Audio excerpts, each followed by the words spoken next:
Hi hello ಎಲ್ರಿಗೂ ನಮಸ್ಕಾರ. Welcome to one more meaningful episode of doctors mic. ಇವತ್ತಿನ ಕಾರ್ಯಕ್ರಮ ಫಿಸಿಯೋಥೆರಪಿ ಬಗ್ಗೆ. ಫಿಸಿಯೋಥೆರಪಿ ಅಂದ್ರೆ ಏನು, ಯಾರಿಗೆ ಅವಶ್ಯಕತೆ, ಇದರಿಂದ ರೋಗಿಗೆ ಎಷ್ಟು ಅನುಕೂಲ ಆಗುತ್ತೆ ಅನ್ನೋದರ ಬಗ್ಗೆ ತಿಳ್ಕೊಳ್ಳೋಣ. ಮೈಸೂರಿನ ಪ್ರಖ್ಯಾತ ಡಾಕ್ಟರ್ ಪ್ರದೀಪ್ ಕುಮಾರ್ ಇವರು ಕಳೆದ 19 ವರ್ಷಗಳಿಂದ ಮೈಸೂರು ನಗರದಲ್ಲಿ ಹಲವಾರು ಕಾರ್ಪೊರೇಟ್ ಹಾಸ್ಪಿಟಲ್ಗಳಲ್ಲಿ ಸೇವೆ ಸಲ್ಲಿಸಿ ನಂತರ ತಮ್ಮದೇ ಆದ VO2 ಮ್ಯಾಕ್ಸ್ ಅನ್ನೋ ಸಂಸ್ಥೆಯನ್ನ ಕಳೆದ 9 ವರ್ಷದಿಂದ ವಿಜಯನಗರ 2ನೇ ಹಂತದಲ್ಲಿ ಶುರು ಮಾಡಿದ್ದಾರೆ. ಇವರ ಒಟ್ಟಿಗೆ ಕೋ-ಫೌಂಡರ್ ಆದ ಡಾಕ್ಟರ್ ಪಿನಾಕಿನ್ ಅವರು ಕೂಡ ಇದ್ದು, ಈ ಇಬ್ಬರು ಕೂಡ ಈ VO2 ಮ್ಯಾಕ್ಸ್ ಸಂಸ್ಥೆಯನ್ನು ಕಳೆದ 9 ವರ್ಷದಿಂದ ಮೈಸೂರ ಮತ್ತು ಸುತ್ತಮುತ್ತಲಿನ ರೋಗಿಗಳಿಗೆ ಹಲವಾರು ಅನುಕೂಲಗಳನ್ನು ಮಾಡಿ ಮತ್ತೆ ಅವರು ಸಹಜ ಸ್ಥಿತಿ ಹೆಂಗೆ ಬರ್ಲಿಂಗ್ ಮಾಡಿದ್ದಾರೆ.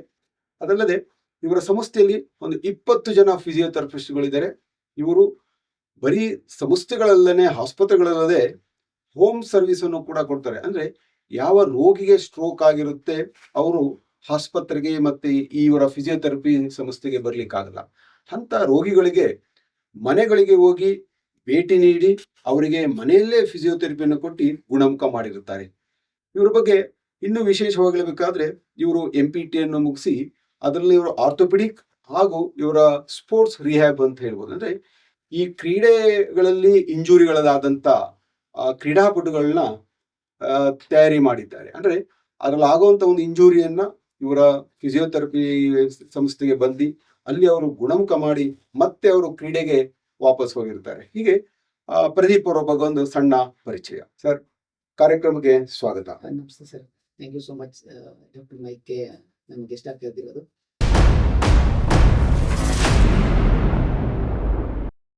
ಸರ್, ಈಗ ಫಿಸಿಯೋಥೆರಪಿ ಅಂದ್ರೆ ಏನು, ಇದು ಯಾರಿಗೆ ಅವಶ್ಯಕತೆ ಇರುತ್ತೆ? ಸರ್, ಫಿಸಿಯೋಥೆರಪಿ ಅಂದ್ರೆ ಇದು ಒಂದು ಸೈನ್ಸ್ ಬೇಸ್ಡ್ ಹೆಲ್ತ್ ಕೇರ್ ಅಂತ ಹೇಳ್ತೀವಿ. ಸೊ ಇದು ಮೇನ್ಲಿ ಏನು ಫೋಕಸ್ ಮಾಡ್ತೀವಿ ಅಂದ್ರೆ physical functions, to restore physical function, then mobility improve ಮಾಡೋಕ್ಕೆ and overall well being.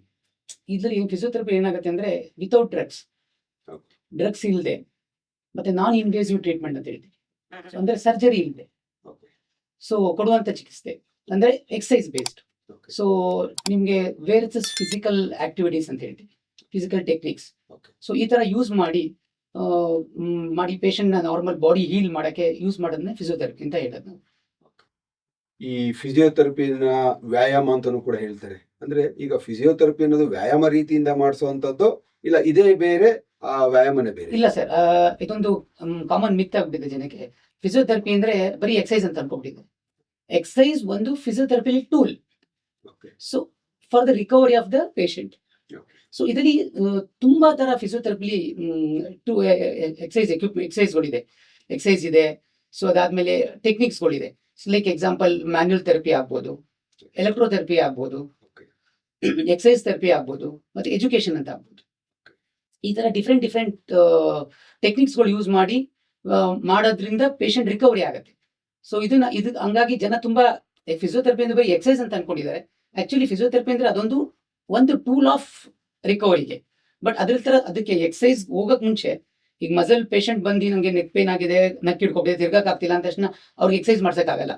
ಅವ್ರಿಗೆ ಸಾಫ್ಟ್ ಟಿಶ್ಯೂ ಮ್ಯಾನಿಪುಲೇಷನ್ ಮಾಡಬೇಕು, ಮಸಲ್ ಸ್ಟ್ರೆಚಸ್ ಮಾಡಿಸ್ಬೇಕು, ಪೇನ್ ಮೊಡಲಿಟೀಸ್ ಕೊಟ್ಟು ನೋವು ಕಮ್ಮಿ ಮಾಡಬೇಕು, ಆಮೇಲೆ ಎಕ್ಸಸೈಸ್ ಮಾಡಿಸಿ ಅವ್ರಿಗೆ ನೋವು ಕಮ್ಮಿ ಮಾಡಬೇಕು. ಈಗ ನಾವು ಫಿಸಿಯೋಥೆರಪಿನ ದೇಹದ ಯಾವೆಲ್ಲ ಭಾಗಕ್ಕೆ ನಾವು ಮಾಡಬಹುದು? ಸರ್, ಫಿಸಿಯೋಥೆರಪಿನ ಎಲ್ಲಾ ಜಾಗಕ್ಕೂ ಮಾಡ್ಬೋದು sir. Physiotherapy from neck to toe ತನಕನೂ ಫಿಸಿಯೋಥೆರಪಿ ಮಾಡ್ಬೋದು ಸರ್. ಸರ್, ಈಗ ನಾವು ಫಿಸಿಯೋಥೆರಪಿ ಬಂದಾಗ ನಾವು ಸಾಧಾರಣ ನೆಕ್ ಮತ್ತೆ ಬ್ಯಾಕ್ ಪೇನ್ ಅಂತ ಬರ್ತೀವಿ. ಈ ಕುತ್ತಿಗೆ ನೋವಿಗೆ ಫಿಸಿಯೋಥೆರಪಿ ಯಾವ ರೀತಿ ಸಹಾಯ ಮಾಡುತ್ತೆ? ಸರ್, ಈಗ ಪೇಷಂಟ್ ಬರ್ತಾರೆ, ಕುತ್ತಿಗೆ ನೋವು ಬಂದಿದೆ ಅಂತ ಬರ್ತಾರೆ. ಫಸ್ಟ್ ನಾವು ಏನಿಗೆ ಬಂತು ಸರ್, ಕುತ್ತಿಗೆ ನೋವು ಒಂದು ಸಿಂಪ್ಟಮ್. ಅದು ಕಾಸ್ ಏನು ಅಂತ ತಿಳ್ಕೊಬೇಕು. ಫಸ್ಟ್ ಏನಿಗೆ ಬರ್ತಿದೆ ಕುತ್ತಿಗೆ ನೋವು. ಬರೀ ಸಿಂಪ್ಟಮ್ಸ್ ನ ಟ್ರೀಟ್ ಮಾಡಿದ್ರೆ ಪೇಷಂಟ್ ತಿರುಗಿ ವಾಪಸ್ ಬರುತ್ತೆ ಪೇಷಂಟ್ಗೆ. ಸೊ ಫಸ್ಟ್ ಕಾಸ್ ನ ಟ್ರೀಟ್ ಮಾಡಬೇಕು, ಅಸೆಸ್ ಮಾಡಿ, ಪ್ರಾಪರ್ ಅಸೆಸ್ಮೆಂಟ್ ಮಾಡಿ.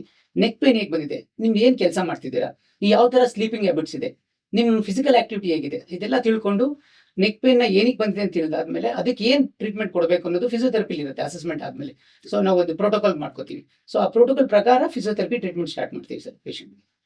ಈಗ ನಾವು ಸರ್ವೈಕಲ್ ಬಗ್ಗೆ ಮಾತಾಡೋದು. ಎಷ್ಟು ಪರ್ಸೆಂಟ್ ಆಫ್ ಸರ್ವೈಕಲ್ ನಾವು ಸರ್ಜರಿ ಇಲ್ಲದೆ ಫಿಸಿಯೋಥೆರಪಿ ರೆಡಿ ಮಾಡ್ಬೋದು? ಸರ್ 90% ಅಷ್ಟು ಪೇಷಂಟ್ನು ಸರ್ವಿಕಲ್ ಪೇನ್ ಬಂದವ್ರನ್ನ ರೆಡಿ ಮಾಡ್ಬೋದು ಸರ್. ಫಸ್ಟ್ ತಿಳ್ಕೊಬೇಕು ಏನಕ್ಕೆ ಪೇನ್ ಇದೆ ಅಂತ. ಈಗ ನೆಕ್ ಎಷ್ಟು ಸ್ಟಿಫ್ನೆಸ್ ಆಗಿದೆ ಅಥವಾ ಡಿಸ್ಕ್ ಪ್ರೊಲಾಪ್ಸ್ ಯಾಕೆ ಆಗಿದೆ, ಡಿಸ್ಕ್ ಪ್ರೊಲಾಪ್ಸ್ ಯಾಕೆ ಆಗತ್ತೆ. ಈಗ ನೆಕ್ ಮಸಲ್ ಸ್ಟಿಫ್ ಆದ್ಮೇಲೆ ಸ್ಪೈನ್ ಮೇಲೆ ಲೋಡ್ ಜಾಸ್ತಿ ಆಗ್ತಾ ಹೋಗುತ್ತೆ. ಸೊ ಅವಾಗ ಏನಾಗುತ್ತೆ, ಡಿಸ್ಕ್ ಈಚೆ ಬರೋ ಚಾನ್ಸಸ್ ತುಂಬಾ ಜಾಸ್ತಿ ಇರುತ್ತೆ.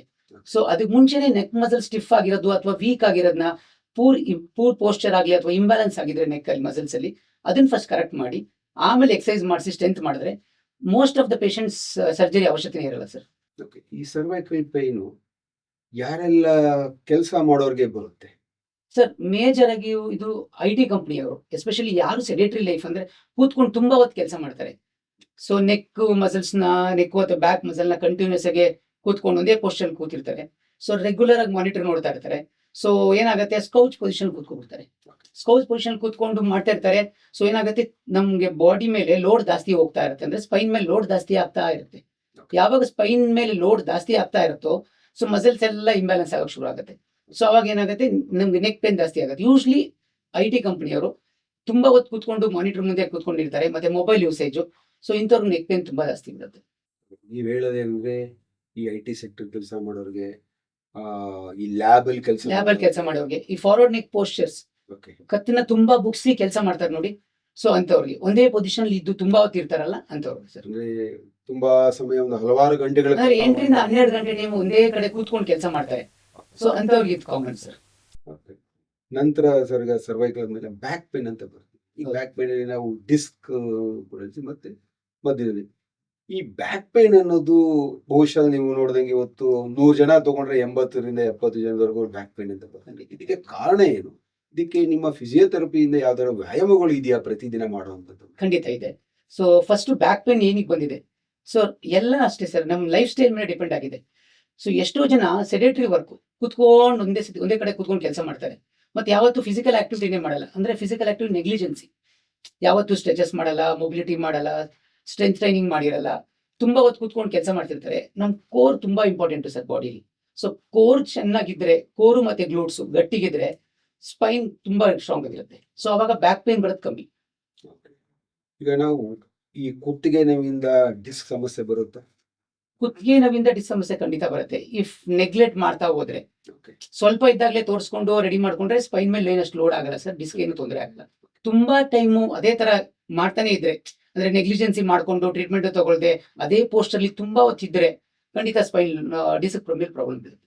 ಓಕೆ. ಈಗ ನಾವು ಡಿಸ್ಕ್ ಸಮಸ್ಯೆ ಅಂತ ಹೇಳಿದಾಗ ಒಂದು ಹಂತಕ್ಕೆ ಹೋಗ್ತೀವಿ, ಈ ಕಾಲು ನಮ್ನೆಸ್ ಆಗುತ್ತೆ ಅಂತ ಹೇಳ್ತೇನೆ, ಅಂದ್ರೆ ಸ್ವಾಧೀನ ಕಳ್ಕೊಳ್ಳೋದು ಅಂತ ಇರ್ಬೋದು, ಇಲ್ಲ ಜುಮ್ ನಮ್ನೆಸ್ ಅಂತ ಹೇಳಿ. ಹೌದು ಇದಕ್ಕೆ ಏನ್ ಕಾರಣ sir?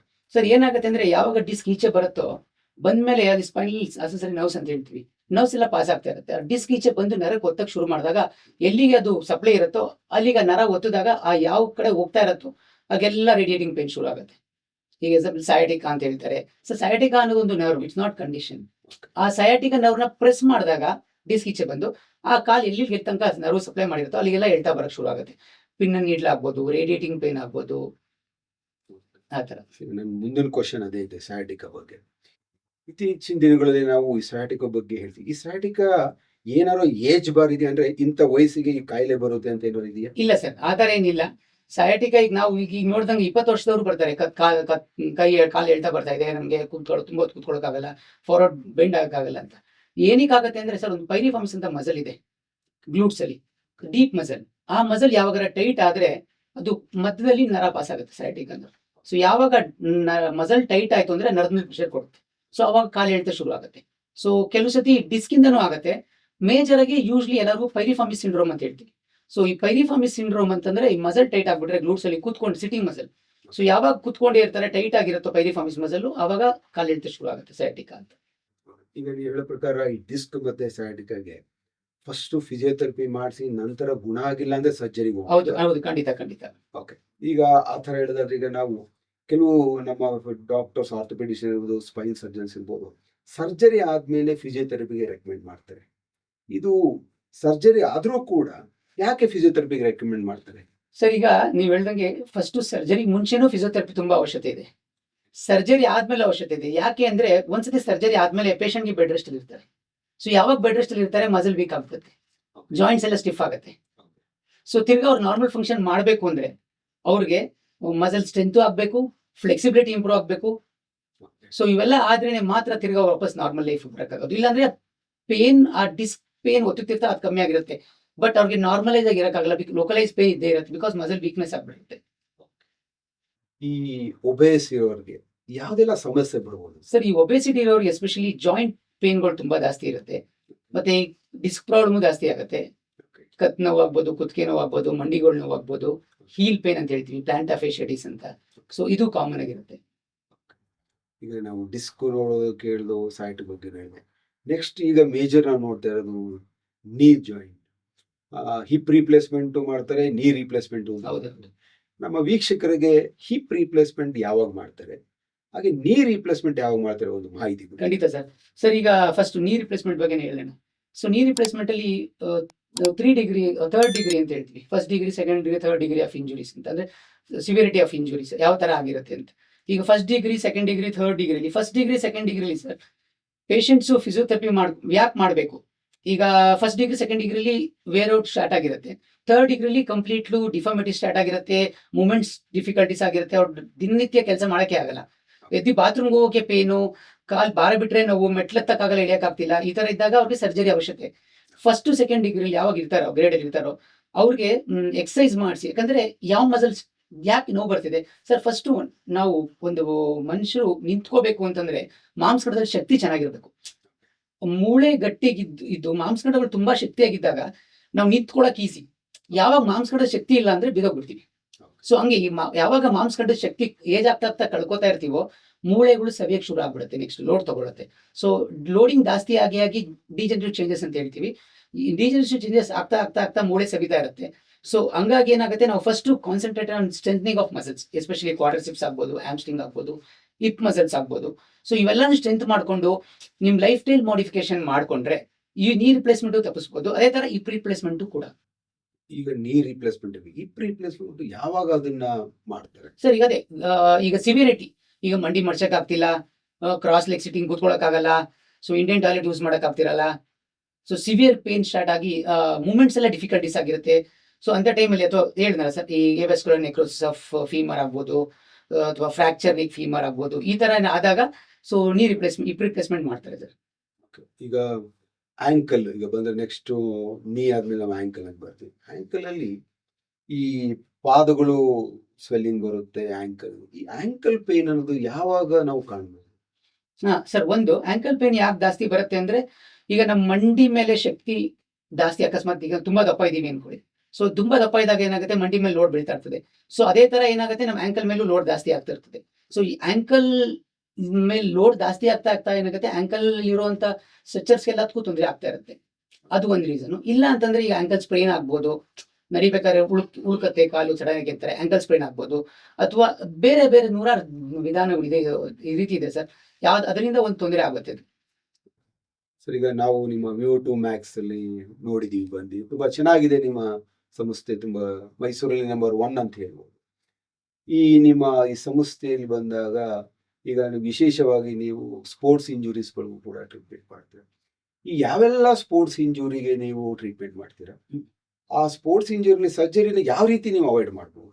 Okay sir, sports injuries ಯಾವ ತರ ನೋಡ್ತೀವಿ ಅಂದ್ರೆ, ಈಗ ಹ್ಯಾಮ್ಸ್ಟ್ರಿಂಗ್ ಇಂಜುರಿ ಆಗ್ಬೋದು, ಕ್ವಾಡ್ರಿಸೆಪ್ಸ್ ಇಂಜುರಿ ಆಗ್ಬೋದು, ಲೋ ಬ್ಯಾಕ್ ಇಂಜುರಿ ಆಗ್ಬೋದು, ನೆಕ್ ಆಗ್ಬೋದು, ಶೋಲ್ಡರ್ ಆಗ್ಬೋದು, ರೊಟೇಟರ್ ಕಫ್ ಅಂತ ಹೇಳ್ತೀವಿ, ಶೋಲ್ಡರ್ ಡಿಸ್ಲೊಕೇಶನ್ ಅಂತೀವಿ, ಸಬ್ಲಾಕ್ಸೇಷನ್ ಅಂತೀವಿ.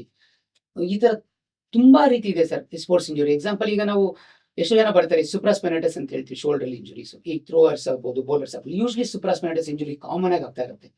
ಸೊ ಏನಕ್ಕೆ ಆಗುತ್ತೆ ಅಂದ್ರೆ ಸರ್, ರೊಟೇಟರ್ ಕಫ್ ಅಂತಂದ ಒಂದು 4 ಮಸಲ್ಸ್ ಇದೆ. ಸುಪ್ರಾಸ್ಪೈನೈಟಿಸ್ ಆಗ್ಬೋದು, ಇನ್ಫ್ರಾಸ್ಪೈನಟಿಸ್ ಆಗ್ಬೋದು, ಟೀರಿಸ್ ಮೈನರ್ ಆಗ್ಬೋದು, ಸಬ್ಸ್ಕ್ಯಾಪ್ಯುಲರಿಸ್ ಅಂತ. ಇದರಲ್ಲಿ 4 ಸುಪ್ರಾಸ್ಪೈನಟಿಸ್ ಅನ್ನೋ ಮಸಲ್ ತುಂಬಾ ಯೂಶ್ಲಿ ಕಾಮನ್ ಆಗಿ ಇಂಜುರಿ ಆಗ್ತಾ ಇರುತ್ತೆ. ಸೊ ಏನಕ್ಕೆ ಅಂತಂದ್ರೆ, over using injuries. If you are not properly strengthening ಮಾಡ್ಕೊಳ್ದೆ, ಸ್ಟ್ರೆಚಸ್ ಮಾಡದೆ, ಓವರ್ ಯೂಸ್ ಆಗಿ ಯೂಸ್ ಮಾಡ್ತಾ ಇದ್ರೆ, ಸೊ ಮಸಲ್ ಇಂಜುರೀಸ್ ಜಾಸ್ತಿ ಆಗ್ತಾ ಇರ್ತದೆ. ಯಾಕಂದ್ರೆ ಅದ್ರ ರೊಟೇಟರ್ ಕಫ್ ಅದು ಸ್ಟೆಬಿಲಿಟಿ ಆಫ್ ಶೋಲ್ಡರ್ ಜಾಯಿಂಟ್ ಇಟ್ಕೊಂಡು ನಿಂತಿರುತ್ತೆ. ಸೊ ಯಾವಾಗ ನೀವು ತುಂಬಾ ಓವರ್ ಯೂಸ್ ಆಗಿ ಯೂಸ್ ಮಾಡ್ತಿರ್ತೀರಾ, ಆ ಮಸಲ್ ವೀಕ್ ಆಗ್ತಾ ಹೋಗುತ್ತೆ. So if you are not adequately strengthening the muscle, strength ಮಾಡ್ದಿಲ್ಲ ಅಂದ್ರೆ, ಸೊ ಏನಾಗುತ್ತೆ, ಫಿಸಿಯೋಥೆರಪಿ ಏನಾಗುತ್ತೆ ಅಂದ್ರೆ, ಈಗ ಎಷ್ಟೋ ಜನಕ್ಕೆ ಸುಪ್ರಾಸ್ಪೈನೈಟಿಸ್ ಇಂಜುರಿ ಆದಾಗ ಸರ್ಜರಿಗೆ ಹೋಗ್ತಾರೆ, ರೊಟೇಟರ್ ಕಫ್ ಇಂಜುರಿಗಳಾದಾಗ. ಸೊ ಹೆಂಗ್ ಅವಾಯ್ಡ್ ಮಾಡ್ಬೋದು ಅಂದ್ರೆ, ಪ್ರಾಪರ್ ಆಗಿ ಚೂರು ಶೋಲ್ಡರ್ ಪೇನ್ ಬಂದು ಅಸೆಸ್ಮೆಂಟ್ ಮಾಡಿಸ್ಕೊಂಡು, ಪ್ರಾಪರ್ ಆಗಿ ಏನ್ ಎಕ್ಸಸೈಸ್ ಬೇಕು, ಯಾವ ತರ ಸ್ಟ್ರೆಚಸ್ ಮಾಡಬೇಕು, ಯಾವ ತರ ಸ್ಟ್ರೆಂಥಿಂಗ್ ಮಾಡಬೇಕು, ಎಕ್ಸಸೈಸ್ ವೇರಿಯೇಷನ್ಸ್ಗಳು ಇರುತ್ತೆ ಸರ್. ಐಸೋಮೆಟ್ರಿಕ್ ಯಾವಾಗ ಮಾಡಬೇಕು, ಎಕ್ಸೆಂಟ್ರಿಕ್ ಯಾವಾಗ ಮಾಡಬೇಕು, ಸ್ಟೆಬಿಲಿಟಿ ವರ್ಕೌಟ್ಸ್ ಯಾವಾಗ ಮಾಡಿಸ್ಬೇಕು. ಈಗ ಥ್ರೋಯಿಂಗ್ ಆದ್ರೆ ಥ್ರೋಯಿಂಗ್ಗೆ ಟ್ರೈನಿಂಗ್ ಎಲ್ಲ ಮಾಡ್ತಾರೆ. ಸೊ ಇದೆಲ್ಲ ಇರುತ್ತೆ. ಈ ತರ ಎಲ್ಲ ಮಾಡಿದಾಗ ಯೂಶ್ಲಿ ಸರ್ಜರಿ ಅವಾಯ್ಡ್ ಆಗುತ್ತೆ sir. Severity of injury, severe of ತುಂಬಾ ತುಂಬಾ ಥರ್ಡ್ ಗ್ರೇಡ್ ಇಂಜುರಿ ಅಥವಾ ಕಂಪ್ಲೀಟ್ ರಪ್ಚರ್ ಆಗಿದ್ರೆ ಅದಕ್ಕೆ ಸರ್ಜರಿ ತುಂಬಾ ಅವಶ್ಯಕತೆ ಇದೆ. ನೀವು ಹೇಳೋದೇನಂದ್ರೆ ಈ ಬೋನ್ ಫ್ರಾಕ್ಚರ್ ಆಗಿದ್ರೆ ಮಾತ್ರ ಸರ್ಜರಿ ಬೇಕಾಗುತ್ತೆ.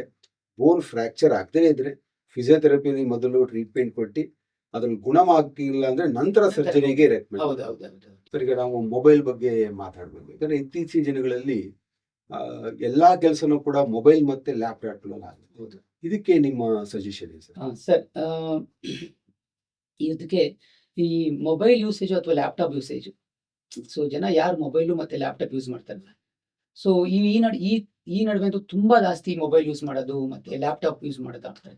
ಸೊ ಇವ್ರಿಗೆ ನೀವು ನಿಮ್ ನೆಕ್ ಪೇನ್ ಬರ್ತೀನಿ ಅಂದ್ಬಿಟ್ಟು ಮೊಬೈಲ್ನ ಯೂಸ್ ಮಾಡೋದು ಕಮ್ಮಿ ಮಾಡಿ ಅಥವಾ ಲ್ಯಾಪ್ಟಾಪ್ ಯೂಸ್ ಮಾಡೋದು ಕಮ್ಮಿ ಮಾಡಿ ಅಂತ ಹೇಳಕ್ಕಾಗಲ್ಲ. ಸೊ ಏನಾಗುತ್ತೆ ಅಂದ್ರೆ ಸರ್, ಫಸ್ಟ್ ಈ ಮೊಬೈಲ್ ಯೂಸ್ ಮಾಡೋದ್ರಿಂದ ಟೆಕ್ಸ್ಟ್ ನೆಕ್ ಅಥವಾ ಟೆಕ್ ನೆಕ್ ಅಂತ ಹೇಳ್ತೀವಿ. ಓಕೆ.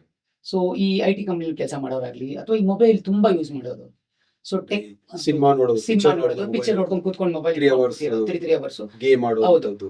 ಸೊ ಇದು ಇವ್ರು ಏನಂತಂದ್ರೆ ಸರ್, ಆಕ್ಚುಲಿ ಏನಾಗುತ್ತೆ ಅಂದ್ರೆ ನಮ್ದು ತಲೆ ಹೆಡ್ ನ್ಯೂಟ್ರಲ್ ಪೊಸಿಷನ್ ಇದ್ದಾಗ 4 to 5 kg ಇರುತ್ತೆ ಸರ್. ಸೊ ಏನಾಗುತ್ತೆ ಅಂದ್ರೆ ಯಾವಾಗ ನಾವು 15 ಡಿಗ್ರಿ ನೆಕ್ ನ ಬೆಂಡ್ ಮಾಡ್ಕೊಂಡು ನೋಡ್ತಾ ಇದ್ರೆ 12 kg of body head weight ಆಗುತ್ತೆ, ಡಬಲ್ ಆಗ್ಬಿಡುತ್ತೆ, 12 kg ಆಗ್ಬಿಡುತ್ತೆ ವೆಯ್ಟ್. ಅದೇ ನೀವು 30 ಡಿಗ್ರಿ ಬೆಂಡ್ ಮಾಡ್ಕೊಂಡು ನೋಡ್ತಿದ್ರೆ 18 kg ಆಗ್ಬಿಡ್ತಿದೆ, 3 times. ಅದೇ ನೀವು 60 ಡಿಗ್ರಿ ಇಟ್ಕೊಂಡು ಹಿಂಗೆ ನೋಡ್ತಾ ಇರ್ತಾರೆ, ಸೊ ಅದು 25 kg ಆಗ್ಬಿಡುತ್ತೆ. ಸೊ 25 kg ಅಂತ ಅಂದ್ರೆ ಅರ್ಥ ಒಂದು 8 ವರ್ಷದ ಮಗುನ ನೀವು ಕುತ್ತಿಗೆ ಮೇಲೆ ಕೂರಿಸ್ಕೊಂಡು ಇದೀರಾ ಅಂತ ಕೆಲಸ ಮಾಡ್ದಂಗೆ.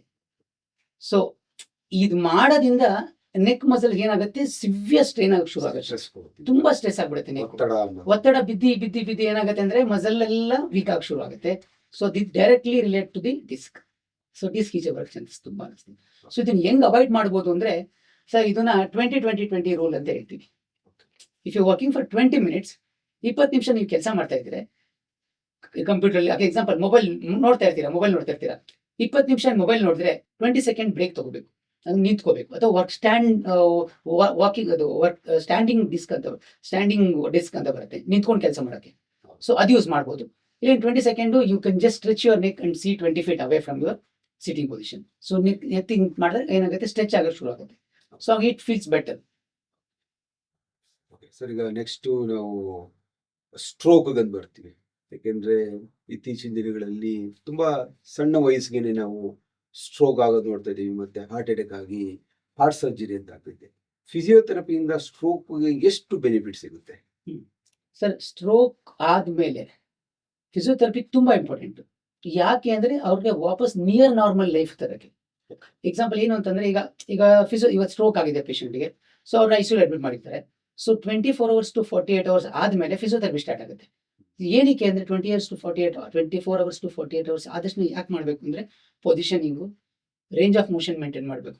ಯಾವುದೇ ತರ DVTಗಳು ಅಂದ್ರೆ DVT, ಬ್ಲಡ್ ಕ್ಲಾಟ್ಸ್ ಆಗಬಾರ್ದು ಕಾಲಲ್ಲಿ, ಅದಕ್ಕೆ ಸ್ಟಾಕಿಂಗ್ಸ್ ಹಾಕೋದು, ಪೊಸಿಷನಿಂಗ್ ಮಾಡ್ಕೊಡೋದು ನಿಮ್ಮನ್ನ ಇಂಪಾರ್ಟೆಂಟ್. ಸೊ ಅದಾದ್ಮೇಲೆ ಸರ್, ಈ ಗೋಲ್ಡನ್ ಅವರ್ಸ್ ಅಂತ ಹೇಳ್ತೀವಿ, ಅಂದ್ರೆ ಗೋಲ್ಡನ್ ಅವರ್ಸ್ ಅಂತ.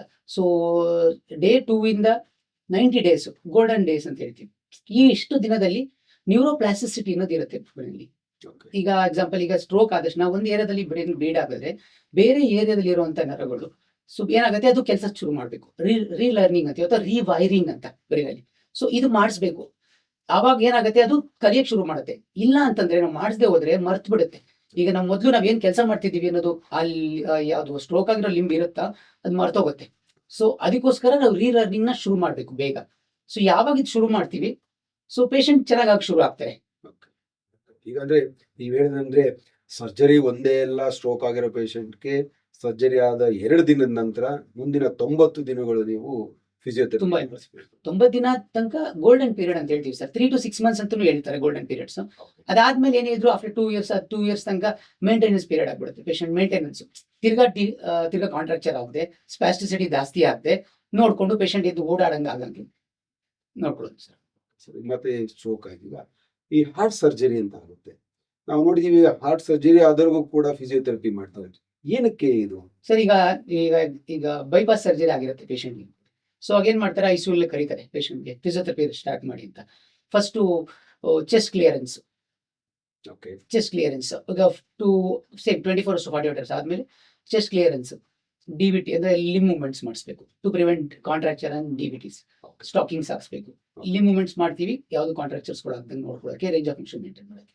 ಸೊ ದೆನ್ ನೆಕ್ಸ್ಟ್ ಆಗುತ್ತೆ ಬ್ರೀತಿಂಗ್ ಎಕ್ಸರ್ಸೈಸ್ ಶುರು ಮಾಡಿಸ್ಬೇಕು. ಒನ್ಸ್ ಪೇಷಂಟ್ ವೆಂಟಿಲೇಷನ್ ಈಚೆ ಬಂದರೆ breathing exercise, thoracic mobility exercises, shoulder exercise, walking patterns ಹೇಳ್ಕೊಡೋದು. ಸೊ ಇವೆಲ್ಲ ಇರುತ್ತೆ ಸರ್.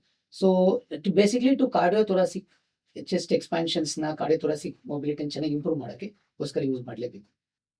ಸರ್, ಈಗ ಆಸ್ ಎ ಫಿಸಿಯೋಥೆರಪಿಸ್ಟ್ ನೀವು ಈ ದಿನಚರಿ ಕೆಲಸ ಮಾಡೋರಿಗೆ ಡೈಲಿ ರೊಟೀನ್ ವರ್ಕ್ ಅಂತ ಮಾಡ್ತೀವಿ. ಈಗ ನನಗೆ ಯಾವುದೇ ರೀತಿಯಾದ ಕಾಯಿಲೆ ಇಲ್ಲ ಮತ್ತೆ ಯಾವುದೇ ರೀತಿಯಾದ ನೋವಿಲ್ಲ, ಬಟ್ ಆದ್ರೂ ಕೂಡ ನೀವು ನನಗೆ ಯಾವ್ದೆಲ್ಲ ರೀತಿ ವ್ಯಾಯಾಮ ಮಾಡ್ಬೋದು ಅಂತ ಸಜೆಷನ್ ಕೊಡ್ತೀರಾ? ಸರ್ ಅಟ್ಲೀಸ್ಟ್ ನಿಮ್ಗೆ ಏನೂ ಟೈಮ್ ಇಲ್ವಾ, ನಿಮ್ಗೆ ಟೈಮ್ ಇಲ್ಲ ನಮ್ಗೆ ಎಕ್ಸರ್ಸೈಸ್ ಮಾಡೋಕ್ಕೆ, ನಾನು ಎಲ್ಲ ಚೆನ್ನಾಗಿದ್ದೀನಿ, ನಾನು ಮಾಡಲ್ಲ ನನಗೆ ಅಂದವ್ರಿಗೆ 5 ನಿಮಿಷ ಅಟ್ಲೀಸ್ಟ್ ಬಾಡಿನ ಸ್ಟ್ರೆಚ್ ಮಾಡಬೇಕು ಸರ್. ಸ್ಟ್ರೆಚ್ ಪೊಸಿಷನ್ ಇರುತ್ತೆ, ಈ ಕ್ಯಾಟ್ ಅಂಡ್ ಕ್ಯಾಮಲ್ ಆಗ್ಬೋದು, ಮೊಬಿಲಿಟಿ ಎಕ್ಸರ್ಸೈಸ್ ಅಥವಾ ಸ್ಟೆಬಿಲಿಟಿ ಎಕ್ಸರ್ಸೈಸ್. ಸೊ ಮೊಬಿಲಿಟಿ ಅಂದ್ರೆ ಫ್ಲೆಕ್ಸಿಬಿಲಿಟಿ ಇಂಪ್ರೂವ್ ಮಾಡೋಕ್ಕೆ, ಸ್ಟೆಬಿಲಿಟಿ ಅಂದ್ರೆ ಸ್ಟ್ರೆಂತ್ ಇಂಪ್ರೂವ್ ಮಾಡೋಕ್ಕೆ. ಸೊ ಇವೆರಡು ಹ್ಯೂಮನ್ ಬೀಯಿಂಗ್ ತುಂಬಾ ಇಂಪಾರ್ಟೆಂಟ್. ಸೊ ಈಗ ಅಟ್ಲೀಸ್ಟ್ ಸ್ಟ್ರೆಚಸ್, ಈ ಕ್ಯಾಟ್ ಅಂಡ್ ಕ್ಯಾಮಲ್ ಆಗ್ಬೋದು, ಚೈಲ್ಡ್ ಪೋಸ್ ಆಗ್ಬೋದು, ಪಿಜನ್ ಚೆಸ್ಟ್ ಆಗ್ಬೋದು, ಗ್ಲೂಟ್ಸ್ ಬ್ರಿಡ್ಜಸ್ ಆಗ್ಬೋದು. ಇವೆಲ್ಲ ಮಾಡೋದ್ರಿಂದ ಏನಾಗುತ್ತೆ, ನಿಮ್ ನೆಕ್ಕು ಬ್ಯಾಕ್ ಮಸಲ್ ಸ್ಟ್ರಾಂಗ್ ಆಗಿರುತ್ತೆ. ಅಂದ್ರೆ ಇದನ್ನ ಮಾಡಕ್ಕೆ ವಯಸ್ಸಿನ ಮಿತಿ ವಯಸ್ಸಿನ ಮಿತಿ ಏನಿಲ್ಲ ಸರ್, ಇದಕ್ಕೆ ಎಲ್ಲಾರು ಮಾಡ್ಬೋದು. ಯಾಕೆಂದ್ರೆ ಫಿಸಿಯೋಥೆರಪಿ ಕೆಲವರು ಹೇಳ್ತಾರೆ ಈ ವ್ಯಾಯಾಮ ಅನ್ನೋದು, ಕೆಲವು ವ್ಯಾಯಾಮನ ಈ ವಯಸ್ಸಿಗೆ ಮಾಡಬೇಕು, ಈ ವಯಸ್ಸಿಗೆ ಮಾಡಬಾರ್ದು ಅಂತ ಹೇಳ್ತಾರೆ. ಇಲ್ಲ. ಈಗ ನೀವು ಅದಕ್ಕೆ ವೆಯ್ಟ್ ಟ್ರೈನಿಂಗ್ ಬಗ್ಗೆ ಏನ್ ಹೇಳ್ತೀರಾ? ಸರ್ ಫಿಸಿಯೋಥೆರಪಿನ ಈ ವಯಸ್ಸು ಆ ವಯಸ್ಸು ಅಂತಿಲ್ಲ ಸರ್.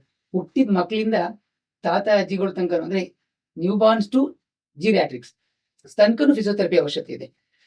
ಸೊ ಈಗ ವೆಯ್ಟ್ ಟ್ರೈನಿಂಗ್ ಯಾವಾಗ ಯಾರಿಗೆ ಮಾಡಿಸ್ಬೇಕು? ಸೊ ವೆಯ್ಟ್ ಟ್ರೈನಿಂಗ್ ಯಾವಾಗ ಮಾಡಿಸ್ಬೇಕು ಅಂತಂದ್ರೆ ಅಟ್ಲೀಸ್ಟ್ ಏನ್ ಗೊತ್ತದೆ, ವಾರಕ್ಕೆ 3 ದಿನ ವೆಯ್ಟ್ ಟ್ರೈನಿಂಗ್ ಮಾಡಬೇಕು, ಏಜ್ ಆಗ್ತಾ. ಸೊ ಏನಕ್ಕೆ ಮಾಡಬೇಕು ಅಂದ್ರೆ, ಈಗ ಜನ ಸುಮ್ಮನೆ ವಾಕಿಂಗ್ ಹೋಗ್ಬೇಕು, ಬರೀ ವಾಕ್ ಮಾಡ್ತಾರೆ. So walking is good for cardio respiratory and joint mobility, ಮತ್ತೆ ಮೆಂಟಲ್ ವೆಲ್ ಬೀಯಿಂಗ್ಗೆ, ಫೀಲ್ ಗುಡ್ ಹಾರ್ಮೋನ್ಸ್ ಅಂತ ಹೇಳ್ತೀವಿ. ಸೊ ಅದು ಇಂಪ್ರೂವ್ ಆಗುತ್ತೆ. ಆಗೇನಾಗುತ್ತೆ, ಎಂಡೋರ್ಫಿನ್, ಸೆರೋಟೋನಿನ್ ಅಂತ ಹಾರ್ಮೋನ್ಸ್ ಇನ್ಕ್ರೀಸ್ ಆಗುತ್ತೆ. ಆಂಗ್ಸೈಟಿ ಮತ್ತೆ ಸ್ಟ್ರೆಸ್ನ ಕಮ್ಮಿ ಮಾಡುತ್ತೆ. ಸೊ ಮತ್ತೆ ಬಟ್ ಬರೀ ಅದೇ ಮಾಡ್ಕೊಂಡು ಜನ ಇದ್ಬಿಟ್ರೆ ಆಗಲ್ಲ. ಸ್ಟ್ರೆಂತ್ ಪ್ರೋಗ್ರಾಮ್ ತುಂಬಾ ಇಂಪಾರ್ಟೆಂಟ್. ವಾರಕ್ಕೆ 3 ಸತಿಯಾರ ಸ್ಟ್ರೆಂತ್ ಪ್ರೋಗ್ರಾಮ್ಸ್, ಫ್ಲೆಕ್ಸಿಬಿಲಿಟಿ ಪ್ರೋಗ್ರಾಮ್ಸ್ ಮಾಡಲೇಬೇಕು ಸರ್. ಈಗ ಒಂದು ನಮ್ಮ ಸ್ಲೀಪಿಂಗ್ ಹ್ಯಾಬಿಟ್ ಅಂತೀವಿ, ಅಂದ್ರೆ ಅಟ್ಲೀಸ್ಟ್ ನಾವು ಕಡಿಮೆ ಅಂದ್ರೂ 6 ರಿಂದ 8 ಗಂಟೆಗಳ ಸಮಯ ನಾವು ನಿದ್ದೆ ಮಾಡ್ತೀವಿ. ಇದು ಹೇಗೆ ನೀವು ಸಜೆಷನ್ ಮಾಡ್ತೀರಾ? ಯಾವ ಪೊಸಿಷನ್ ಅಲ್ಲಿ ಮಲಗಿದ್ರೆ ಒಳ್ಳೇದು ಆರೋಗ್ಯಕ್ಕೆ? ಸರ್ ಈಗ ಜನಕ್ಕೊಂದು ಕಾನ್ಸೆಪ್ಟ್ ಇದೆ, ಪಿಲ್ಲೋ ಹಾಕೋಬೇಕಾ ಹಾಕೋಬಾರ್ದು ಅನ್ನೋದು ತುಂಬಾ ಕನ್ಫ್ಯೂಷನ್ ಇದ್ದಾರೆ ಜನ. ಪಿಲ್ಲೋ ಹಾಕೊಂಡು ಮನಿಕೊಂಡ್ರೆ ಒಳ್ಳೇದಾ, ಹಾಕೊಳ್ದೆ ಮನಿಕೊಂಡ್ರೆ ಒಳ್ಳೇದಾ? ಸರ್ ನನ್ನ ಸಜೆಷನ್ಸ್ ಏನು, ಅಥವಾ ಫಿಸಿಯೋಥೆರಪಿಸ್ಟ್ ಸಜೆಷನ್ಸ್ ಏನಿರುತ್ತೆ ಯೂಶ್ವಲಿ ಅಂದ್ರೆ, ಸರ್ ಪಿಲ್ಲೋ ಯಾವಾಗ ಯೂಸ್ ಮಾಡಬೇಕು ಅಂದ್ರೆ ಅದು depends on which position patient is sleeping. So ಈಗ ಸ್ಟ್ರೈಟ್ ಸ್ಲೀಪರ್ಸ್ ಇರ್ತಾರೆ. ಸೊ 3 ತರ, ಸ್ಟ್ರೈಟ್ ಸ್ಲೀಪರ್ ಅಥವಾ ಉಲ್ಟಾ ಮನ್ಕೊಳ್ಳೋರು.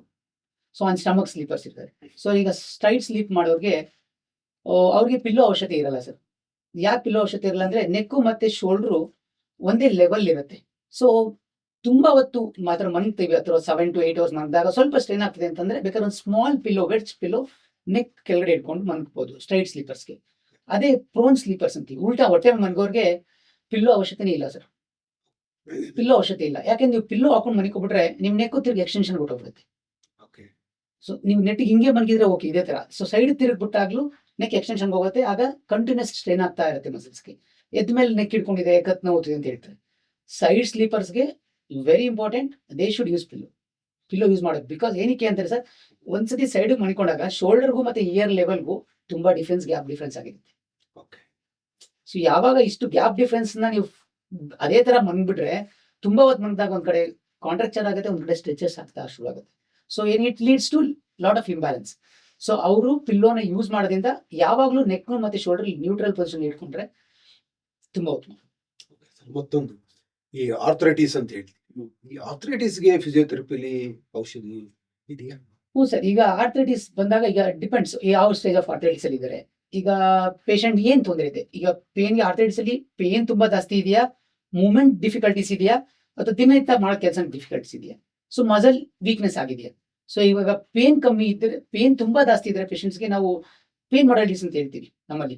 ಹೌದು. ಅಲ್ಟ್ರಾಸೌಂಡ್ ಆಗ್ಬೋದು, IFT ಆಗ್ಬೋದು, ಎಲೆಕ್ಟ್ರೋಥೆರಪಿಲಿ ಅಥವಾ ಸ್ಟಿಮ್ಯುಲೇಷನ್ ಆಗ್ಬೋದು. ಈ ತರ ಒಂದು 7-8 ಇದೆ ಎಕ್ವಿಪ್ಮೆಂಟ್ಸ್ಗಳು. ಅದ್ರಲ್ಲಿ ಯಾವ್ದು ಸೂಕ್ತ ಅನ್ಸುತ್ತೆ ಅದನ್ನ ಟ್ರೀಟ್ಮೆಂಟ್ ಕೊಟ್ಟು ನೋವು ಕಮ್ಮಿ ಮಾಡ್ತೀವಿ. ಈಗ ಕೆಲವು ಸತಿ ಸಾಫ್ಟ್ ಟಿಶ್ಯೂ ಮ್ಯಾನಿಪುಲೇಷನ್ ಅಂತೀವಿ. ಈ ಏನಾಗುತ್ತೆ, ಕ್ವಾಡ್ರಿಸೆಪ್ಸ್ ಅಥವಾ ಹ್ಯಾಮ್ಸ್ಟ್ರಿಂಗ್ ಮಸಲ್ ಟೈಟ್ ಆಗ್ತಾ ಹೋಗುತ್ತೆ. ಸೊ ಯಾವಾಗ ಅದನ್ನ ರಿಲೀಸ್ ಅಂತ ಮಾಡ್ತೀವಿ, ಸೊ ಏನಾಗುತ್ತೆ, ಮಸಲ್ ಲೂಸನ್ ಅಪ್ ಆಗುತ್ತೆ. ಸೊ ಅದಾದ್ಮೇಲೆ ಅದಕ್ಕೆ ಎಕ್ಸರ್ಸೈಸ್ ಮಾಡಿಸಿ ಸ್ಟ್ರೆಂತ್ ಮಾಡಿದ್ರೆ ಆರ್ಥ್ರೈಟಿಸ್ ಪೇನ್ ಬರೋ ಕಾರಣನೇ ನಿಮ್ ಮಸಲ್ ವೀಕ್ ಆಗಿದೆ ಅದಕ್ಕೆ. ಯಾವಾಗ ನಿಮ್ ಕ್ವಾಡ್ರಿಸೆಪ್ಸ್ ಮಸಲ್ ಅಥವಾ VMO ಮಸಲ್ಸ್ ವೀಕ್ ಆಗಿರುತ್ತೋ ಅವಾಗ ನಿಮ್ಗೆ ಮೂಳೆ ಮೇಲೆ ಪ್ರೆಷರ್ ಜಾಸ್ತಿ ಬಿದ್ದು ಆರ್ಥ್ರೈಟಿಕ್ ಚೇಂಜಸ್ ಜಾಸ್ತಿ ಆಗ್ತಾ ಇರುತ್ತೆ. ಸೊ ಅವಾಗ ನೀ ಮಸಲ್ ನ ಸ್ಟ್ರೆಂತ್ ಚೆನ್ನಾಗಿ ಮಾಡ್ಕೊಂಡ್ರೆ, ನೀ muscle, hamstring muscles, hip joint muscles, ankle muscles ಯಾವಾಗ ನೀವು ಸ್ಟ್ರಾಂಗ್ ಆಗಿ ಮಾಡ್ಕೋತೀರಾ, ಎಕ್ಸರ್ಸೈಸ್ ಎಷ್ಟು ಮಾಡ್ತೀರಾ, ಸೊ ಅವಾಗ ಆರ್ಥ್ರೈಟಿಸ್ ಪೇನು ಎಷ್ಟು ಇರಲ್ಲ, ಕಮ್ಮಿ ಆಗ್ಬಿಡುತ್ತೆ. ಸೊ ನೀ ರಿಪ್ಲೇಸ್ಮೆಂಟ್ ತನಕ ಹೋಗಕ್ಕೂ ಆಗಲ್ಲ. ಸರ್, ಇವತ್ತಿನ ದಿನಗಳಲ್ಲಿ ನಾವು ಈ ಯಂಗ್ ಜನರೇಷನ್, ಎಸ್ಪೆಷಲಿ ಗರ್ಲ್ಸ್ ಅಲ್ಲಿ ಈ ಪೆಲ್ವಿಕ್ ಫ್ಲೋರ್ ಬಗ್ಗೆ ಹೇಳ್ತಿದ್ದಾರೆ. ಇದ್ರ ಬಗ್ಗೆ ಫಿಸಿಯೋಥೆರಪಿ ಹೇಗೆ ಬೆನಿಫಿಟ್ಸ್ ಕೊಡುತ್ತೆ? ಸರ್, ಈಗ ಇದು ಒಂದು ತುಂಬಾ ದೊಡ್ಡ ಟಾಪಿಕ್ ಸರ್. ಇದು ಏನಾಗಿದೆ ಅಂದ್ರೆ ನಮ್ಮ ಇಂಡಿಯಾದಲ್ಲಿ ಬೇಡ ಸರ್, ಮೈಸೂರಲ್ಲಿ ಈ ಪೆಲ್ವಿಕ್ ಫ್ಲೋರ್ ಅಂತ, ಈ ಪೆಲ್ವಿಕ್ ಫ್ಲೋರ್ ಸ್ಟ್ರೆಂಥನಿಂಗ್ ಅನ್ನೋದು ತುಂಬಾ ಕಮ್ಮಿ ಇದೆ. ಎಲ್ಲೂ ಈ ಪೆಲ್ವಿಕ್ ಫ್ಲೋರ್ಗೆ ಆದಂತ ಎಕ್ಸರ್ಸೈಸ್ ಮಾಡಿಸೋದು ತುಂಬಾ ಕಮ್ಮಿ ಇದ್ದಾರೆ. Pelvic floor ಥೆರಪಿಸ್ಟ್ಗಳಿಲ್ಲ. ಸೊ ಏನಾಗಿದೆ ಅಂತಂದ್ರೆ ಈ ಸ್ಟ್ರೆಸ್ ಇನ್ಕಾಂಟಿನೆನ್ಸ್ ಆಗ್ಬೋದು, ಲೀಕೇಜ್ ಆಗ್ಬೋದು, ಪೆಲ್ವಿಕ್ ಫ್ಲೋರ್ ಮಸಲ್ ಸ್ಟ್ರೆಂತ್ ಇಲ್ಲದೆ ವೀಕ್ನೆಸ್ ಇರುತ್ತೆ. ಸೊ ಇದನ್ನ ಯಾರು ಬಂದು ಹೆಣ್ಮಕ್ಳು ಶೇರ್ ಮಾಡಲ್ಲ ಸರ್. ಸೊ ತುಂಬಾ ಜನ ಹೆಣ್ಮಕ್ಳಿಗೆ ಇದು ಸಮಸ್ಯೆಗಳಿದೆ. ಸೊ ಏನಾಗುತ್ತೆ, ಇವ್ರಿಗೆ ಆದಂತ ಪೆಲ್ವಿಕ್ ಫ್ಲೋರ್ ಸ್ಟ್ರೆಂಥನಿಂಗ್ ಎಕ್ಸರ್ಸೈಸ್ ಅಂತ ಇರುತ್ತೆ. ಕೀಗಲ್ ಎಕ್ಸರ್ಸೈಸ್ ಆಗ್ಬೋದು, ಅಥವಾ ಪೆಲ್ವಿಕ್ ಫ್ಲೋರ್ ಮಸಲ್ ನ ಸ್ಟ್ರೆಂತ್ ಮಾಡುವಂಥದ್ದು ಎಕ್ವಿಪ್ಮೆಂಟ್ಸ್ ಗಳು ಆಗ್ಬೋದು, ಅಥವಾ ಬಯೋಫೀಡ್ ಬ್ಯಾಗ್ ಅಂತ ಹೇಳ್ತೀವಿ. ಈ ತರ ಎಲ್ಲ ಎಕ್ವಿಪ್ಮೆಂಟ್ಸ್ ಗಳು ಯೂಸ್ ಮಾಡ್ಕೊಂಡು ಅಥವಾ ಎಕ್ಸರ್ಸೈಸ್ ಗಳು ಮಾಡ್ಕೊಂಡು ಆ ಮಸಲ್ ನ ಸ್ಟ್ರೆಂತ್ ಮಾಡೋಕೆ ತುಂಬಾ ಇಂಪಾರ್ಟೆಂಟ್ ಸರ್. ಇದು ಮಾಡೋದ್ರಿಂದ ಏನಾಗುತ್ತೆ ಅಂದ್ರೆ ಎಷ್ಟೋ ಹೆಣ್ಮಕ್ಳಿಗೆ ಈ ಲೀಕೇಜ್ ಆಗ್ಬೋದು. ಎಕ್ಸಾಂಪಲ್ ಸಿಂಪಲ್ ಲೀಕೇಜ್ ಆಗ್ಬೋದು, ಅಥವಾ ಪೆಲ್ವಿಕ್ ಫ್ಲೋರ್ ಸರ್ಜರೀಸ್ ಆಗಿರುತ್ತೆ, ಅವ್ರಿಗೆ ಸ್ಟ್ರೆಂಥನಿಂಗ್ ಎಕ್ಸರ್ಸೈಸ್ ಆಗ್ಬೋದು. ಇದೆಲ್ಲ ತುಂಬಾ ಮಾಡ್ಕೊಂಡಾಗ ಏನಾಗುತ್ತೆ, ಎಲ್ಲಾ ತರ ಪೇನ್ ಆಗ್ಬೋದು, ಲೀಕೇಜ್ ಆಗ್ಬೋದು, ಇವೆಲ್ಲ ಕಮ್ಮಿ ಆಗುತ್ತೆ. ಅಂಡ್ ಇದು ತುಂಬಾ ಇಂಪಾರ್ಟೆಂಟ್ ಇದೆ, ಎಸ್ಪೆಷಲಿ ಫಾರಿನ್ ಅಲ್ಲಿ ಸರ್. ಪೆಲ್ವಿಕ್ ಫ್ಲೋರ್ ಥೆರಪಿಸ್ಟ್ ಅಂದ್ರೆ ಇಟ್ಸ್ ವೆರಿ ಹೈ ಡಿಮ್ಯಾಂಡ್ ಅಲ್ಲಿ ಇದ್ದಾರೆ, ತುಂಬಾ ಹೈ ಡಿಮ್ಯಾಂಡ್. ಬೇರೆಕ್ಕಿಂತ ಪೆಲ್ವಿಕ್ ಫ್ಲೋರ್ ಥೆರಪಿಸ್ಟ್ ತುಂಬಾ ಹೈ ಡಿಮ್ಯಾಂಡ್. ಸೊ ಇವಾಗ ಇಂಡಿಯಾದಲ್ಲಿ ಸ್ಲೋ ಆಗಿ ಇದು ಸ್ಟಾರ್ಟ್ ಆಗ್ತಾ ಇದೆ. ಸೊ ನಮ್ಮ ಮೈಸೂರಲ್ಲಿ ಇನ್ನೂ ಅಷ್ಟು ದೊಡ್ಡದಾಗಿ ಪೆಲ್ವಿಕ್ ಫ್ಲೋರ್ ಕ್ಲಿನಿಕ್ಸ್ ಅಂತ ಎಲ್ಲೂ ಆಗಿಲ್ಲ, ಪರಿಚಯ ಇಲ್ಲ. ಸೊ ಇದು ಗೈನಕಾಲಜಿಸ್ಟ್ಗಳು ರೆಫರ್ ಮಾಡ್ತಾರೆ. ಒನ್ಲಿ ಬರೀ ಗೈನಕಾಲಜಿಸ್ಟ್ ಅಲ್ಲ ಸರ್, ಈಗ urologist, general surgeons also for ಮೇಲ್ಗೂ ಇದೆ ಪೆಲ್ವಿಕ್ ಫ್ಲೋರ್ ಮಸಲ್ಸ್. ಅವ್ರಿಗೂ ಸ್ಟ್ರೆಂತ್ ಮಾಡಬೇಕು. ಸೊ ಅವ್ರಿಗೂ important pelvic floor muscle strengthening ಮಾಡಿಸೋದು. ಸೊ ಇದು ಮುಂದೆ ದಿನಗಳಲ್ಲಿ ಬರುತ್ತೆ ಸರ್ ಇದೆಲ್ಲ. ಸೊ ಎಲ್ಲ ಕಡೆನೂ ಇದ್ರದ್ದು ಉಪಯೋಗ ಸಿಗತ್ತೆ. ಪೆಲ್ವಿಕ್ ಫ್ಲೋರ್ ಥೆರಪಿಸ್ಟ್ಗಳು ಅವೈಲೇಬಲ್ ಇರ್ತಾರೆ. ಸೊ ಜನಗಳು ಪ್ಲೀಸ್ ಹೋಗಿ ಮಾತಾಡಿ, ನಿಮ್ ತೊಂದರೆ ಏನು ಅಂತ ಹೇಳ್ಕೊಂಡು ಅದಕ್ಕೆ ಚಿಕಿತ್ಸೆ ತಗೊಳ್ಳೋದು ತುಂಬಾ ಇಂಪಾರ್ಟೆಂಟ್ ಸರ್. ನೀವು ಹೇಳೋದೊಂದು ಈ ಪೆಲ್ವಿಕ್ ಫ್ಲೋರ್ ಸಮಸ್ಯೆಗೆ VO2 ಮ್ಯಾಕ್ಸ್ ಬಂದ್ರೆ ನಿಮಗೆ ಅದಕ್ಕೆ ಒಂದು ಚಿಕಿತ್ಸೆ ಸಿಗುತ್ತೆ ಅಂತ. ಖಂಡಿತ ಸರ್. ಅದಕ್ಕೆ ಕಳೆದ 9 ವರ್ಷದಿಂದ ನೀವು ನಿಮ್ಮ ಸಂಸ್ಥೆ VO2 ಮ್ಯಾಕ್ಸ್ ಅನ್ನ ಮೈಸೂರಲ್ಲಿ ನಡೆಸ್ತಾ ಇದ್ದೀರಿ. ಬಹುಶಃ ನೀವು ಸಾವಿರಾರು ರೋಗಿಗಳಿಗೆ ಇಲ್ಲಿವರೆಗೂ ಟ್ರೀಟ್ಮೆಂಟ್ ಮಾಡಿದ್ದೀರಿ. ಈ VO2 ಮ್ಯಾಕ್ಸ್ ಏನ್ ವಿಶೇಷತೆ ಇದೆ ಸರ್? ಈ VO2 ಮ್ಯಾಕ್ಸ್ ಏನ್ ವಿಶೇಷ ಅಂದ್ರೆ, ನಮ್ಮಲ್ಲಿ ಒಂದು ಮಗುವಿಂದ ಹಿಡಿದು ಸರ್ ಕೊನೆ ವಯಸ್ಸಾದ ಅಜ್ಜಿ ತಾತನ ತನಕನೂ ಎಲ್ಲರಿಗೂ ಕೇರ್ ಸಿಗುತ್ತೆ ಸರ್. ಯಾವ್ದೆಲ್ಲ ಟ್ರೀಟ್ಮೆಂಟ್ ಮಾಡ್ತೀರಾ ನೀವಲ್ಲಿ? ಈಗ ಈಗ ನ್ಯೂರೋ ಆಗ್ಲಿ, ಪೀಡಿಯಾಟ್ರಿಕ್ ಆಗ್ಲಿ, ಗೈನಕಾಲಜಿ ಆಗ್ಲಿ, ಆರ್ಥೋಪೆಡಿಕ್ ಆಗ್ಲಿ, ಪ್ಲಾಸ್ಟಿಕ್ ಸರ್ಜರಿ ಆಗ್ಲಿ, ಆಂಕಾಲಜಿ ಆಗ್ಲಿ, ಈ ತರ ಎಲ್ಲಾ ಕಂಡೀಷನ್ ಇಂದ ಬರುವಂತ ಪೇಷಂಟ್ಸ್ ಎಲ್ಲಾನು ನೋಡ್ತೀವಿ ನಾವು sir. Pre and post surgeries. ಈಗ ಒಂದು VO2 ಮ್ಯಾಕ್ಸ್ಗೆ ನಾನು ಬಂದ್ರೆ, ಈ ಕಾರ್ಯಕ್ರಮ ನೋಡಿ ಈಗ ನನಗೆ ಸೊಂಟ ನೋವು ಇದೆ, ಮಂಡಿ ನೋವು ಇದೆ, ಇಲ್ಲ ಶೋಲ್ಡರ್ ಪೇನ್ ಇದೆ ಅಂತಂದ್ರೆ ಅವ್ರಿಗೆ ನೀವು ಸಂಪೂರ್ಣ ಎಕ್ವಿಪ್ಮೆಂಟ್ ಇದೆ ಅಂತ ನೀವು ಹೇಳ್ತೀರಾ? ಹೌದು, ಖಂಡಿತ ಸರ್. ಸರ್, ಇಷ್ಟು ಕಳೆದ 9 ವರ್ಷ ನಿಮ್ಮ ಸಮಸ್ಯೆ ಮೇಲೆ ನಿಮ್ಗೆ ಅಚೀವ್ಮೆಂಟ್ ಅನ್ನಿರೋದು ಯಾವ ತರ? ನಿಮ್ಗೆ ಏನಾದ್ರು ಹೇಳ್ಕೊಳ್ಳಿಕ್ಕೆ ಒಂದಿದೆಯಾ? ಒಂದು ಪೇಷಂಟ್ ನಿಮ್ಗೆ ಸ್ಯಾಟಿಸ್ಫೈ ಆಗಿರುತ್ತೆ, ಟ್ರೀಟ್ಮೆಂಟ್ ಮಾಡಿ ಗುಣಮುಖರಾಗಿದ್ದಾರೆ ಅನ್ನೋದು ಹಲವಾರು ಇರುತ್ತೆ. ಅದ್ರಲ್ಲಿ ನಿಮ್ಗೆ ಯಾವಾಗ್ಲೂ ಮನಸ್ಸಲ್ಲಿ ಅನ್ಸೋಂಥದ್ದು, ಈ ಪೇಷಂಟ್ ಗುಣಮುಖನೇ ಆಗಲ್ಲ ಅನ್ಕೊಂಡು ಮಾಡಿ ಅದನ್ನ ಚೆನ್ನಾಗಿ ಮಾಡಿ ಕಳ್ಸಿರ್ತೀರ, ಆ ತರದ ಯಾವ್ದಾದ್ರು ಒಂದು ನೆನಪು? ಸರ್, ತುಂಬಾ ಇದೆ ಆ ತರ. ಎಷ್ಟೋ ಪೇಷಂಟ್ಸ್ಗಳು ಇದ್ದಾರೆ, ದಿನನಿತ್ಯನೂ ಇರುತ್ತೆ. ಸೊ ದಿನನಿತ್ಯನೂ ಹೇಳ್ತಾನೆ ಇರ್ತಾರೆ. ಒಂದು ಮಮತಾ ಗುಪ್ತಾ ಅಂತ ಇದ್ದಾರೆ ಸರ್, ಈಗ ರೀಸೆಂಟ್ ಆಗಿ ಅವರು ಹಿಪ್ಪು ಮತ್ತೆ ನೀ ರಿಪ್ಲೇಸ್ಮೆಂಟ್ ಮಾಡಿಸ್ಕೊಂಡಿದ್ರು. ಸೊ ಇದು ಮೊನ್ನೆ ನಡೆದಿರೋ ಘಟನೆ. ಸೊ ಹಿಪ್ ರಿಪ್ಲೇಸ್ಮೆಂಟ್ ಆಗಿತ್ತು, ಅವರು ಫಿಸಿಯೋಥೆರಪಿ ಮಾಡ್ತಿರಲಿಲ್ಲ ಸರ್. ಇವಾಗ ಬಂದು ಫಿಸಿಯೋಥೆರಪಿ ಸೇರ್ಕೊಂಡಿದ್ರು. ಅವ್ರಿಗೆ ಹಿಪ್ ಸರ್ಜರಿ ಆದ್ಮೇಲೆ ಹಿಪ್ ಫ್ಲೆಕ್ಸರ್ಸ್ ತುಂಬಾ ಟೈಟ್ ಆಗ್ಬಿಟ್ಟಿತ್ತು. ಸೊ ಅವರು ಏನು ಮಾಡದೆ ಎಕ್ಸರ್ಸೈಸ್ ಮನೇಲೆ ಮಾಡ್ಕೊಂಡು ಸೊ ಓಡಾಡ್ಕೊಂಡಿದ್ರು. ಬಂದು ಅವ್ರಿಗೆ ನೆಟ್ಟು ಮಂಗಕ್ ಆಗ್ತಿರಲ್ಲ, ನೆಟ್ಟು ನಿಂತ್ಕೊಳಕ್ ಆಗ್ತಿರಲ್ಲ. ನಾವು ಸಾಫ್ಟ್ ಟಿಶ್ಯೂ ಮ್ಯಾನಿಪುಲೇಷನ್ ಅಂತ ಹೇಳ್ತೀವಿ.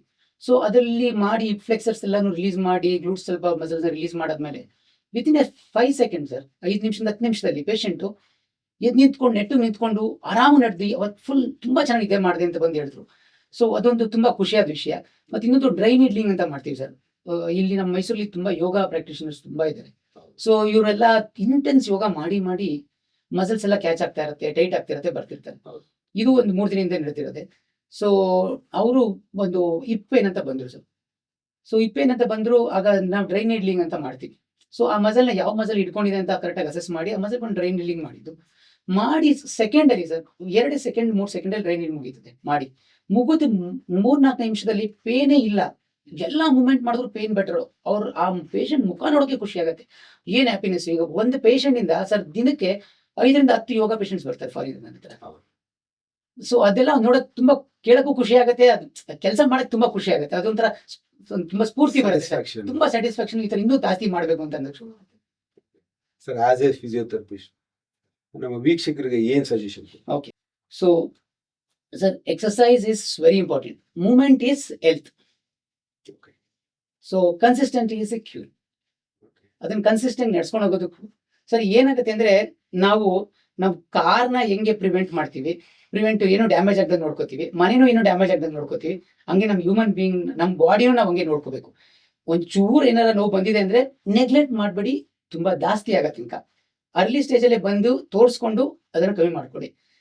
ಮತ್ತೆ ಆರಾಮಾಗಿ ಎಲ್ಲ ಕಡೆ ಹೋಗಿ ಮೆಡಿಕಲ್ ಸ್ಟೋರಲ್ಲಿ ಪೇನ್ ಕಿಲ್ಲರ್ ಸಿಗತ್ತೆ ಅಂತ ಕ್ವಿಕ್ ಫಿಕ್ಸ್ ಮಾಡಕ್ ಹೋಗಿ ಒಂದು ಪೇನ್ ಕಿಲ್ಲರ್ ನುಂಗ್ಬಿಟ್ಟು ನೋವು ಕಮ್ಮಿ ಆಯ್ತು ಅಂದ್ಬಿಟ್ಟು ಇರಕ್ ಹೋಗ್ಬೇಡಿ.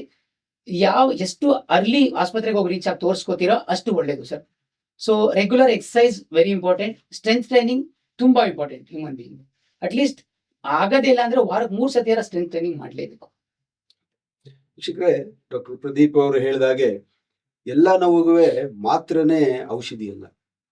ಒಂದು ಫಿಸಿಯೋಥೆರಪಿನೂ ಕೂಡ ಚಿಕಿತ್ಸೆ ಅಂತ ಹೇಳ್ತಾರೆ. ಅಂದ್ರೆ ವಿತೌಟ್ ಮೆಡಿಕೇಶನ್, ಅಂದ್ರೆ ಮಾತ್ರೆಗಳಿಲ್ದೇನೆ, ಸರ್ಜರಿ ಇಲ್ದೇನೆ ಕೆಲವು ನೋವುಗಳನ್ನ ನಾವು ಗುಣಮುಖ ಮಾಡ್ಬೋದು ಅಂತ ಹೇಳ್ತೇವೆ.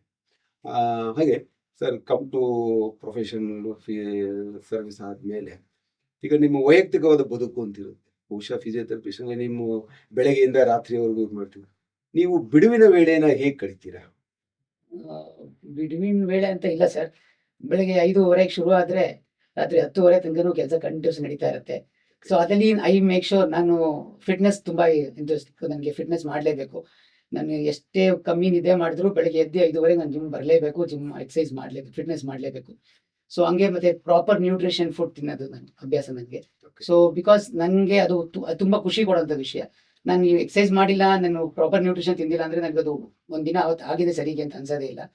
ಸೊ ಹಂಗಾಗಿ ಜೊತೆಗೆ ಫ್ಯಾಮಿಲಿ ಟೈಮ್ ಸ್ಪೆಂಡ್ ಆಗೋದು, ಅದು ಕ್ಲಿನಿಕಲ್ಲಿ ಕೂತ್ಕೊಂಡು ಸ್ಟಾಫ್ಗಳ ಜೊತೆ ಚರ್ಚೆ ಮಾಡ್ಬೋದು, ಕಂಡೀಷನ್ ಬಗ್ಗೆ ಡಿಸ್ಕಸ್ ಮಾಡೋದು, ನೆಕ್ಸ್ಟ್ ಯಾವ ತರ ಮುಂದೆ ಪ್ರೋಗ್ರೆಸ್ ಆಗೋದು, ಇವೆಲ್ಲ ಮಾತಾಡ್ತಾ ಇರ್ತೀವಿ ಸರ್. ಯೂಶ್ವಲಿ ದಿನತಿಗೆ ನಡೀತಾ ಇರುತ್ತೆ. 10:30 10:45 ಕ್ಲೋಸ್ ಮಾಡ್ತೀವಿ ಮನೆಗೆ ಹೋಗೋದಕ್ಕೆ. ಸರ್, ಈಗ ನೀವು ಫಿಸಿಯೋಥೆರಪಿಸ್ಟ್ ಆಗಿ ನೀವು ಮೈಸೂರಿನಲ್ಲಿ ಹೇಗೆ ರೆಸ್ಪಾಂಡ್ ಇದೆ ಫಿಸಿಯೋಥೆರಪಿ? ಸರ್, ನಾವು ಸ್ಟಾರ್ಟಿಂಗ್ ನಾನು ಫಸ್ಟ್ ಇಯರ್ ಆಫ್ ಫಿಸಿಯೋಥೆರಪಿ ಮುಗಿಸಿದಾಗ ರೆಸ್ಪಾನ್ಸ್ ವಾಸ್ ಗುಡ್. ಬಟ್ ಈಗ it's very very very good. ಅಂದ್ರೆ ಹೆಂಗಾಗಿದೆ ಅಂದ್ರೆ ಸರ್, ಒಂಚೂರು ಕತ್ ನೋವು ಬಂದ್ರೆ ಸಡನ್ ಆಗಿ ಫೋನ್ ಮಾಡ್ತಾರೆ. ಕತ್ ನೋವ್ತಿದೆ, ಏನ್ ಮಾಡ್ಲಿ, ಫಿಸಿಯೋಥೆರಪಿ ಹೆಲ್ಪ್ ಮಾಡ್ತೀನಿ ಅಂತ ಖಂಡಿತ ಡೈರೆಕ್ಟೇ ಬರ್ತಾರೆ. 100 ಪೇಷಂಟ್ ಅಲ್ಲಿ ಸರ್ 70% ಪೇಷಂಟ್ ಡೈರೆಕ್ಟೇ ಬರೋದು. ಅಂದ್ರೆ ನೀವು ಹೇಳೋದು ಮುಂಚೆ ಡಾಕ್ಟರ್ ರೆಫರ್ ಮಾಡೋರು ಮಾತ್ರ ಫಿಸಿಯೋಥೆರಪಿಗೆ ಬರ್ತಿದ್ರು, ಈಗ ವಾಲಂಟರಿ ಆಗಿ ಜನ ಬರೋಕ್ಕೆ ಸ್ಟಾರ್ಟ್ ಆಗಿದ್ದಾರೆ. ತುಂಬಾ ಜನ ಸರ್. ಇದೊಂದು ಒಳ್ಳೆ ಬೆಳವಣಿಗೆ ಅಂತ ಖಂಡಿತ ಹೇಳ್ತೀರಾ? ಸರ್, ಖಂಡಿತ ತುಂಬಾ ಒಳ್ಳೆ ಬೆಳವಣಿಗೆ. ವೀಕ್ಷಕರೇ, ಇಷ್ಟೊತ್ತರೆಗೂ ನಾವು ಫಿಸಿಯೋಥೆರಪಿ ಅಂದ್ರೆ ಏನು, ದೇಹದ ಯಾವ್ದೆಲ್ಲ ಭಾಗಕ್ಕೆ ನಾವು ಅದರ ಅನುಕೂಲ ಪಡಿಬಹುದು, ಯಾವೆಲ್ಲ ಕಾಯಿಲೆಗೆ ಅದನ್ನ ಸರಿಪಡಿಸ್ಬೋದು ಅಂತ ಡಾಕ್ಟರ್ ಪ್ರದೀಪ್ ಅವರು ನಮಗೆ ಮಾಹಿತಿ ಕೊಟ್ಟಿದ್ದಾರೆ. ಇವರಿಗೆ ಈ ಕಾರ್ಯಕ್ರಮಕ್ಕೆ ಬಂದು ಈ ಇದು ಫಿಸಿಯೋಥೆರಪಿ ಬಗ್ಗೆ ವೀಕ್ಷಕರಿಗೆ ಒಂದು ತಿಳಿವಡಿಸಿದ್ದಕ್ಕೆ ಧನ್ಯವಾದಗಳು sir. Thank you. Thank you.